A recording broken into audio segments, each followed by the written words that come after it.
नमस्कार, मी कृष्णा सोपानराव ठाकरे, मोहम्मदपूर, तालुका बाबुळगाव, जिल्हा यवतमाळ येथील शेतकरी. 2023मध्ये डॉक्टर पंजाबराव कृषी विद्यापीठ अकोला यांनी मोहम्मदपूर हे गाव दत्तक घेतलेलं होतं आणि विद्यापीठाचं संपूर्ण तंत्रज्ञान कृषी विज्ञान केंद्र यवतमाळ येथील सर्व शास्त्रज्ञ मंडळी या गावामध्ये राबवत असतात. त्यांच्या प्रेरणेतून या गावामध्ये जी 2023च्या आधी शेती केल्या जात होती ती शेती पारंपरिक पद्धतीने केल्या जात होती. त्यांच्या तंत्रज्ञानामुळे गावामध्ये BBF पद्धतीने लागवड, सरीवरंबा पद्धतीवर टोकन पद्धतीने लागवड या सर्व गोष्टीचं अनुकरण केलं जात आहे.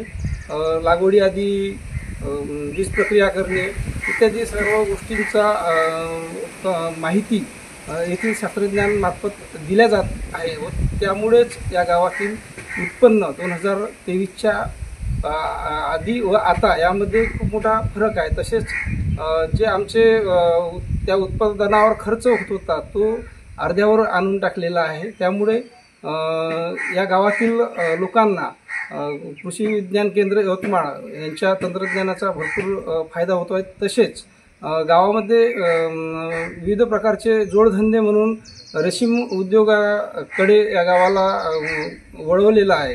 तसेच गांडूळ खत प्रकल्प इत्यादी शेतीपयोगी बऱ्याचशा योजना या गावामध्ये कृषी विज्ञान केंद्र यवतमाळ तथा डॉक्टर पंजाबराव कृषी विद्यापीठ अकोला यांच्या मार्फत राबवल्या जात आहे. धन्यवाद.